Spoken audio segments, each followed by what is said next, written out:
Hey there, comic book fans. Back from the comic shop again today on a Wednesday. Picked up 8 comics. 7 of them were on pull list. Only 1 from the shelf, a facsimile. There were a bunch of facsimiles out today.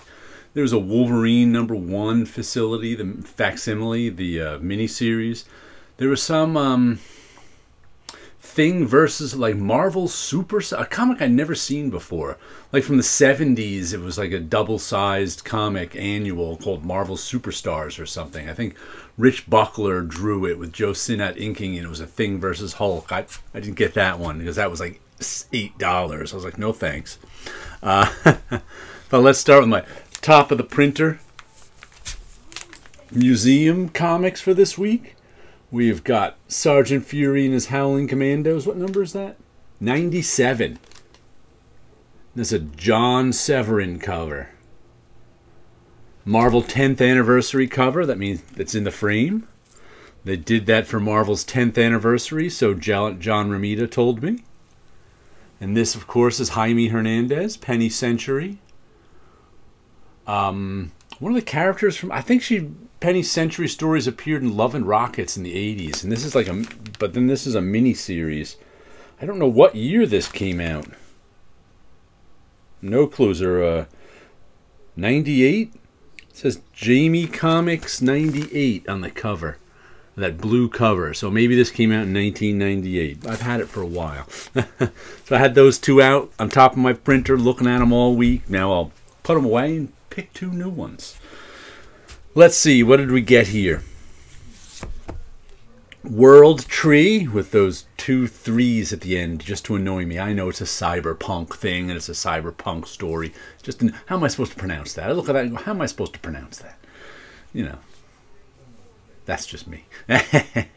Cyberpunk story. Matter of fact, also got World Tree issue number 5 because I never got it. I picked up 1 through 4 of various printings all in the same week, like, I don't know, whenever, before 5 came out, or maybe 5, I don't even remember what. 5 wasn't there, though, at my local comic. Turns out they had like 20 copies of it in the back, so as I asked about it today, because I guess they were selling a lot of them, because they usually don't get 20 copies of an indie book, but got the back issue number 5, even though it's just the last one. And this just came out this week, number 6, which is the start of the new story. I think the trade paperback just came out maybe last week of 1 through 5. But good cyberpunk story. These hackers have to save the world as they discovered some sort of artificial intelligence thing is going to take over or something. I don't remember. I read it a while ago. But it was good. I enjoyed it. Put it on my pull list. 6 is the first issue out on my pull list. Then we've got J. Stevens' Dwellings, number 3. A $10 comic, right? Yeah, $9.99. Thick one, though. I think it's like 64 pages. I enjoyed the first 2 a whole lot. Oni Press. Definitely not for kids or cowards. Jay Stevens is this cartoon. I think he's been around since the 90s. This is the first stuff of his. I think I have a couple of collected edition stuff of his. But this is the first like comic I've got of his, I think. And it's drawn in sort of like this kids cartoon style. But it's for awesome autumn fun. Shoot and kill a deer or something. Fake ads too. The back is a fake ad. What does it say? Elwitch costumes. It's never too late to hide. Escape into terrifying fantasy. But yeah, it looks like an old Dell comic or something, but it's scary and violent and there's blood in it. Let's just see. There's a kid getting his face bashed in by another kid. So it's a lot of, the first 2 issues were a lot of fun. I don't know how many issues. I think this is a mini. I think I read it one time, but let's see if it's Dwellings 3 of 3. So this is the last issue of Dwellings. I'm sure they'll have it in a collected edition after this, but I've been enjoying the individuals, of course. Then we've got the latest Cerebus in Hell. What issue did I get? I got Marvel Man Vark, number 1. Copy 983 of 1430. Cerebus in Hell presents number 81. So this is the 81st. I think I'm missing 2 of them, so I must have 79 of these things. Wow. That seems like a lot. Oh, the next one is an Akimbo. This says The Complete History of Captain Marvel, Marvel Man, Miracle Man Vark, all the origins, all the genders, which ones are owned by Neil Gaiman, which ones aren't. And then his thought balloon says, "Gosh, I hope I'm owned by Neil Gaiman." We'll see. It's always a comic strips. Oh, look, we have a double-page spread comic strip of all the Varks.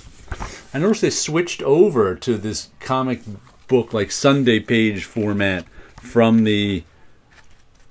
Oh my God, who's going to read that? One of you volunteer to do it, because I'm not. I don't think I like Dave Sims writing enough to read that whole thing either. We'll have to see. I think that was... Who was that? Was that... That's Chris Claremont down there. I don't know what that's about. We'll have to see. Here's the one I picked up off the shelf, the facsimile edition, because you demanded it, the New Teen Titans number 1. Picked it up just because, you know, I was a New Teen Titans fan back in the day, in the early 80s. So I was like, you know what? I want a new printing of New Teen Titans number 1. And it's only $4. $3.99. The Wolverine one from Marvel was $5. Why? I don't know. It was a regular size Wolverine number 1 comic. Why would it be $5, that facsimile? I was just like, no thanks. You can keep that.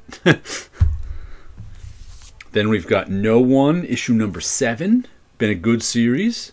This takes place in the Radiant Black Massive Verse. And it's it's a kind of a crime drama involving police, the journalists investigating the crime, the actual criminal himself, and I'm not sure.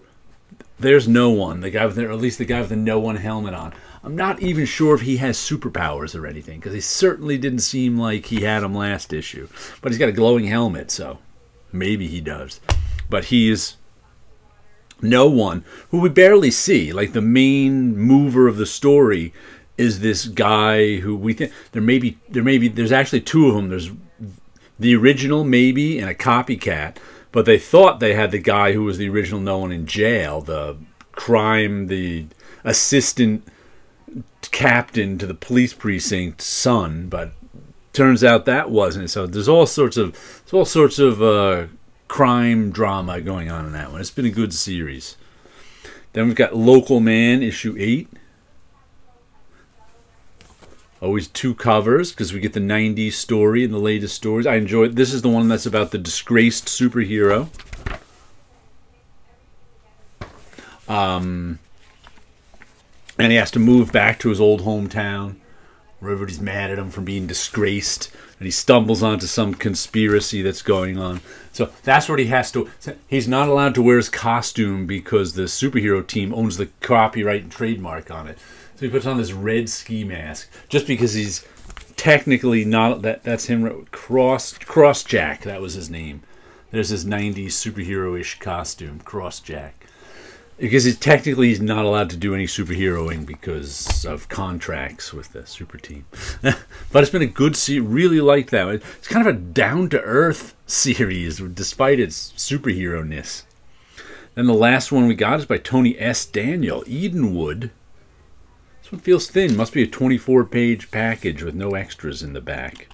But fantasy story by Tony S. Daniels. I think he's done a pretty good job with the writing on it, I have to say. I mean, I don't know that he's ever written anything before. He's a long-time artist. I think he did a lot of stuff at DC. Batman was some scary. And this takes place in, like, our world, except that what is it? Some fantasy world is slowly expanding in our world and taking it over. And these people got trapped in the expanding fantasy world.